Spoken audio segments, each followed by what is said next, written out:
Olá, galera do oitavo ano, uma boa tarde a todos. Estou aqui hoje para poder fazer uma revisãozinha com vocês aqui, bem rápido, para poder auxiliar vocês na prova aí sobre os conceitos que vão estar sendo cobrados lá, né? Lembrando bem, né, o que a gente está falando? A gente está falando sobre eletricidade.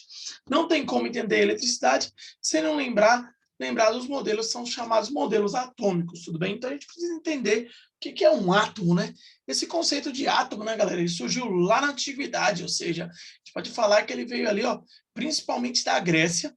Então, por isso que esse primeiro modelo de átomo aqui, ó, da antiguidade, eu vou chamar ele de átomo grego, tudo bem? Porque ele foi proposto por dois gregos muito famosos, tá bom? Demócrito e Leucipo. Eles defenderam nada mais nada menos que os corpos, né, a matéria, elas seriam feitas de pedacinhos. Esses pedacinhos eles seriam ali, ó, divididos até chegar num ponto que era impossível de dividi-los, ou seja, chegava no indivisível. Essa é a ideia do átomo e é o significado do nome átomo, né, galera? O que significa o nome átomo? É nada mais, nada menos que o indivisível.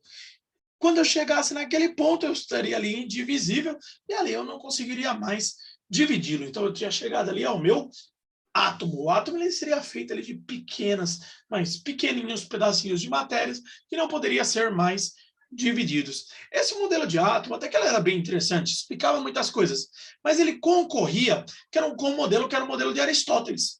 Aristóteles acreditava que a matéria ela era feita principalmente de 4 elementos: terra, fogo, água e ar. E tinha um quinto elemento que era um elemento divino, o éter. Aristóteles era um cara muito mais aceito pela sociedade, muito mais famoso que Demócrito e Leucipo. Por isso, esse modelo de átomo do Demócrito e Leucipo, ele ficou esquecido, ó, durante um bom tempo, tá bom? Lembrando, o modelo dele ele era indivisível, impenetrável e invisível, não conseguia ver. E para o grego, né, principalmente para aqueles seguidores de Aristóteles, não existia nada que eu não podia ver. Tudo que eu analisava era feito a partir da visão. O que a visão me mostrava era verdade. Devido a toda a força política ali de Aristóteles, tá bom, gente? Ele foi seguido essa teoria aristotélica até aproximadamente 1700 depois de Cristo, ou seja, ficou ali, ó, um bom tempo, galera, um tempo razoável, o pessoal acreditando nas ideias de Aristóteles. É só no início do século XIX que a gente tem a retomada do conceito de átomo na mão de um cara chamado John Dalton. O átomo de Dalton é um átomo que ele é também indivisível, então ele era indivisível, também ele era impenetrável, e indestrutível. É muito interessante essa retomada que o senhor Dalton traz ali. Ele era impenetrável e também ele era indestrutível. Ele traz de volta o conceito, que é o conceito do átomo grego. Mas tem que ter uma diferencia, né? A diferencia que tem principal ali no modelo, que é o modelo do Dalton, tá, galera? É a existência de elementos químicos. Então, eu já posso falar ali dos nossos elementos químicos bem clássicos, né? Eu posso falar ali do oxigênio, posso falar do iodo, posso falar do fósforo, que eram elementos químicos que ele conhecia, mas ainda não estavam isolados, mas ele conhecia. Para poder definir bem esse tipo de átomo, tá? Ele ganhou um nomezinho, tá? O nomezinho que a gente dá para ele é o famoso átomo de bola de bilhar. Para poder gravar ali, né? O átomo ele seria como se fosse uma bola de bilhar, sabe aquela bola de sinuca, né? Lisa, redondinha ali. Era isso que a gente acreditava. O modelo do Dalton ele era bom, mas ele não explicava uma série de situações. Uma delas principais é a eletricidade. Não dava para a gente explicar a eletricidade considerando apenas o modelo do Dalton. Para poder explicar o modelo envolvendo a eletricidade, o senhor J.J. Thomson cria um modelo que ele é muito melhor. J.J. Thomson ele é o cara que descobriu o elétron. Então, ele descobriu o elétron, uma partícula fundamental que estaria ali dentro do nosso átomo, tá bom? E seria o responsável por distribuir a eletricidade. Sempre que eu tinha eletricidade partindo de um lugar para o outro, eu tinha, na verdade, uma transferência de elétrons. E o senhor J.J. Thomson é o cara que traz essa ideia para a gente. O que seria o átomo ali para o senhor J.J. Thomson, tá? O átomo ele seria feito ali basicamente por uma massa, isso aqui era uma massa uniforme inteiramente positiva. Eu tinha ali cargas nela que eram positivas, e era incrustado nelas algumas bolinhas, que eram bolinhas negativas, e essas bolinhas negativas eram os elétrons. E aí, quando eu pegava e atritava eles, eu conseguia arrancar elétrons dali. Esse modelo do J.J. Thomson, ele é conhecido como modelo pudim de passas. É um modelo que é um modelo do pudim de passas. O que tem novo nele? Tem o elétron, tudo bem? Essa massa, ela era uma massa que ela era uniforme, tá, galera? Não dava para entrar dentro dela. Esse é um modelo que ele reina por um bom tempo até o modelo que é o modelo de Rutherford começar a ser usado. O modelo do Rutherford, tá, galera? Ele está conectado ao experimento do Rutherford, que descobre outra partícula fundamental, chamado próton. No modelo do Rutherford, eu tinha prótons, e esses prótons eles estavam dentro do núcleo do átomo, eram grandes e maciços, enquanto ao redor deles eu tinha elétrons. Por lembrar ali, ó, dá uma olhadinha como ele lembra, né? Um planetário. Esse modelo acabou sendo conhecido como modelo planetário. Eu tinha aqui prótons dentro, e ao redor dele eu tinha elétrons que orbitavam ele, tudo bem? Para esse modelo do Rutherford, o átomo ele seria muito mais feito de espaços vazios. Espaços vazios. Como ele descobriu isso? Ele realizou um experimento com um canhão de partículas alfa, em que as partículas alfas positivas eram jogadas nesse átomo, numa pequena lâmina de ouro, e algumas passavam, algumas eram defletivas e algumas voltavam. As que voltavam eram aquelas que batiam no próton. As que passavam reto passavam em espaços vazios. Os que eram defletidas pela lateral, elas sentiam a presença dos elétrons. Esse átomo é conhecido como o átomo de Rutherford, ou átomo planetário. Além do átomo planetário, eu tenho o nosso último átomo, que ele é marcado pela mecânica quântica, uma ciência ali que leva em consideração a probabilidade dos elétrons estarem em determinado local. Só que para garantir estabilidade ao átomo de Rutherford, Niels Bohr, criador do átomo de Bohr, esse que estou falando agora, teve que introduzir uma nova partícula. Essa nova partícula era o conhecido nêutron. Ele era uma partícula de carga neutra, que estava junto do próton aqui, ó, dentro do núcleo. Os dois formariam o núcleo, o nêutron e o próton. E aí, espalhado ao redor deles, eu tinha ali os elétrons, que tem somente uma probabilidade de estar em uma determinada órbita. Não dá para garantir que ele esteja ali. Ele tem só uma determinada chance de estar lá. Esse aqui é o átomo de Bohr, ou também conhecido como átomo da mecânica quântica, tá, galera? É o átomo que é o átomo quântico. Olha que interessante esse átomo lindo e maravilhoso. Galera, aqui a gente traz a nossa primeira aula, que é a aula 1, tudo bem? Os modelos atômicos ali vai ser cobrado na minha prova. A segunda aula nossa falava sobre corpos eletrizados. E ele afirmava que na natureza existiam dois tipos de cargas. As cargas que eram as cargas positivas, que estavam representadas pelos prótons, e as cargas que eram as cargas negativas, que estavam representadas pelos elétrons. Bem? Cargas positivas e cargas negativas. E aqui a gente tem um primeiro princípio fundamental da elétrica. Esse princípio fundamental da elétrica, ele afirma para você o seguinte, tá, gente? Que quando eu tenho cargas positivas, ou seja, positivo e positivo e positivo, vai ocorrer repulsão. Ou seja, eles vão tentar se repelir, eles serão repelidos.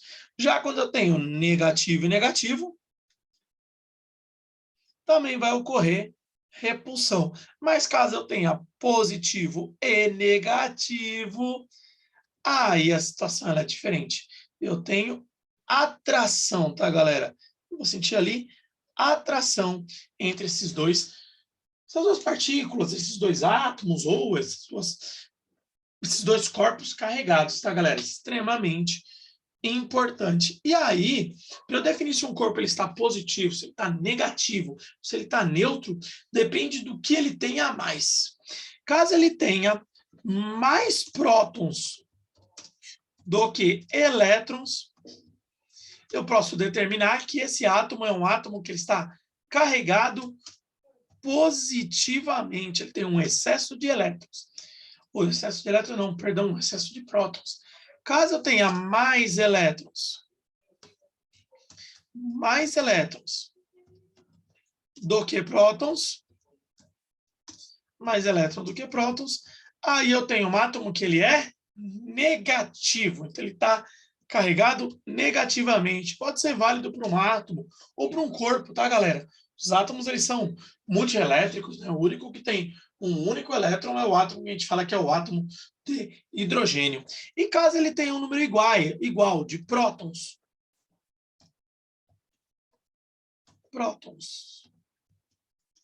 igual a elétrons, eu tenho um átomo que é um átomo neutro, ou um corpo neutro. A tendência dos objetos da natureza é que eles estejam neutros, tá, galera? É extremamente importante. Quando eles não estão neutros, eles vão acabar o quê? Eles vão acabar distribuindo ali elétrons para a redondeza, tá bom? Lembrando, essa frase aqui é extremamente importante. Somente os elétrons podem se mover. Não existe movimento de prótons. Apenas elétrons. Vou até escrever aqui, ó, devido à importância. Apenas elétrons podem mover-se. Apenas elétrons podem mover-se. Não é possível ocorrer o movimento de prótons. Ah, professor, mas e no acelerador de partículas? Ali sim pode rolar. Mas é uma situação muito especial, muito rara, tá, galera? Muito difícil da gente encontrar. No dia a dia, o que vai acontecer? É ali, direto com nós, tudo bem? Galera, com base nisso, surgem dois poderes importantes, tá bom? Primeiro poder é o chamado poder das pontas. Galera, sempre o elétron, o excesso de elétrons, ele vai procurar o objeto mais pontudo da região. Numa tempestade, o raio ele cai no objeto mais alto e mais pontudo da região. É isso que dá origem ali ao que a gente chama de para-raio. O para-raio ele é um objeto pontudo, a qual eu carrego um fio dele até a Terra e descarrego o raio na Terra. Primeiro poder de extrema importância. Segundo poder, ele foi batizado de gaiola de Faraday, em homenagem ao nosso físico, Sr. Faraday, que descobriu que a distribuição dos elétrons num condutor, ele sempre ocorre na sua superfície. Então, o que acontece? Os elétrons, eles vão ficar todos aqui, ó, todos na superfície do corpo. Eles ficam aqui na superfície. Quando eu tenho excesso de elétrons, eu recebo a descarga elétrica, os elétrons não entram dentro. Eles fazem o quê? Eles ficam na superfície. Por consequência, caso você tenha um local que tem um condutor elétrico e você está dentro, você não sofre o raio. Ou seja, a descarga elétrica não chega em você. Por que ela não vai chegar em você? Ela não chega em você porque os elétrons ficam na superfície. Essa é chamada de gaiola de Faraday ou isolamento elétrico, tá bom, galera? Extremamente importante. Numa tempestade, é interessante você ficar dentro de um carro. Ficar dentro do carro é algo que vai te ajudar ali a ficar protegido, porque os elétrons não entram. Nunca se pode ficar numa tempestade próximo de árvores, porque as árvores elas são pontudas e são altas. Pegar essa ideia, galera, é extremamente importante. O que é bom lembrar também, tá, galera? Eu só posso passar de um corpo para outro de um elétron em um elétron. E cada elétron que eu passo, ele tem obrigatoriamente uma carga, que é uma carga fundamental. Quanto vale essa carga? 1,6 vezes 10 elevado a menos 19. Menos 19. E a unidade de medida dessa carga é chamada de Coulomb. O que isso implica, tá, galera? Isso implica que nunca eu vou encontrar cargas que não sejam múltiplas de 1,6. Por exemplo, se eu colocar 3 vezes 10 a 19, a menos 19 coulomb de carga, é um valor que é errado, é uma mentira. Por quê? Porque não é múltiplo de 1,6. Quais são os valores permitidos? 1,6, 3,2, 4,8. Esses são permitidos. Qualquer número que esteja fora disso não é permitido, porque indicaria ali a passagem de meio elétron. Não se passa meio elétron de um para outro. E caso eu queira calcular a carga que um corpo tem, aí vem a única fórmula da prova. Para calcular uma carga, a carga ela vai ser igual ao número de elétrons. O número de elétrons, não, perdão. O número de unidades a mais. E nesse caso pode ser elétrons, podem ser prótons, mas você tem que contar quem está a mais, vezes 1,6 vezes 10 elevado a menos 19. Essa é a chamada unidade de carga elétrica. 1,6 elevado a menos 19. Eu tenho que ver o que tem a mais, tá, galera? Se tem prótons a mais ou se tem elétrons a mais. Ah, tem 2 prótons a mais. Então, vai ser positivo e 2 vezes 1,6 vezes 10 a menos 19. Agora, tem elétrons a mais. Vai ser negativo, 2 elétrons a mais, e aí vai ficar lá 2 vezes 1,6 vezes 10 a menos 19, mais negativo. Lembra lá, viu? Na hora da multiplicação, eu multiplico os dois números, mas se eu tiver ali potências de base iguais, eu mantenho a base e somo os expoentes. Galera, não esquece, unidade de medida disso é o famoso Coulomb. Então, sempre que eu vou falar da unidade de medida de carga elétrica, ela vai ser o Coulomb. Fechou esse tema lindo e maravilhoso. Vem o nosso último tema de prova, que são os processos de eletrização. Existem 3 processos de eletrização. O primeiro deles é o processo chamado de atrito, onde eu atrito materiais diferentes e sempre um fica positivo e o outro negativo. Sempre, sempre, sempre. Como é que eu vou definir quem fica positivo, quem fica negativo? Para eu poder definir, eu tenho que falar da famosa série triboelétrica. Essa série triboelétrica ela vai estar na prova, e aí eu ensinei vocês a ver lá como é que se trabalha com ela, né? Sempre aquele que está em cima fica positivo e aquele que está embaixo fica negativo. Vou fazer aqui para vocês verem rapidinho, tá bom? Vou jogar aqui para a gente, jogar aqui para vocês conseguirem enxergar rapidamente. Deixa eu tirar daqui do meu... Tirar aqui da minha tela. Então, deixa eu tirar aqui. E aí, galera, vou compartilhar aqui, ó, para fazer uma pesquisa rápida com vocês. Nessa tabela, nessa pesquisa rápida, eu vou ver ali a série triboelétrica, tá, galera? Então, tem a série triboelétrica. E aí, galera, tô pegando uma série triboelétrica aqui para vocês conseguirem entender como é que funciona, tá bom? Essa série triboelétrica que está aqui. Eu vou pegar ali e eu vou analisar. Dá uma olhadinha aqui, ó. Se eu estou pegando pele humana, seca, tá aqui, e eu estou atritando ela com lã. Significa que a pele humana fica positiva e a lã ela fica negativa, porque está abaixo. Se eu estou atritando alumínio com aço, o alumínio está em cima, ele é positivo. Se eu estou atritando com aço que está abaixo, ele é negativo. A gente revisou, a gente testou isso em sala de aula, mas mostrei aqui só para vocês lembrarem. Voltando para a tela, a gente tem o próximo tipo aqui, que é o tipo de contato. Galera, no contato, obrigatoriamente, os dois ficam com o mesmo sinal. Ou ficam os dois positivos, ou ficam os dois negativos. E a carga ela é dividida entre eles. O último processo, chamado de processo de indução, os materiais também ficam com sinais opostos. Ao eu aproximar um material que já está carregado de outro, esse material ele será eletricizado sem contato, dividindo de um lado partículas negativas, do outro partículas positivas. E com o uso de um fio terra, eu consigo fazer esse excesso de cargas se reequilibrar. Reequilibrando, o que vai acontecer? Eu tenho ali, obrigatoriamente, um processo de indução com sinais opostos. Galera, isso aqui é só uma revisãozinha para vocês ali relembrarem o que vai cair na prova, tudo bem? Boa prova a todos. Tchau, tchau, galera.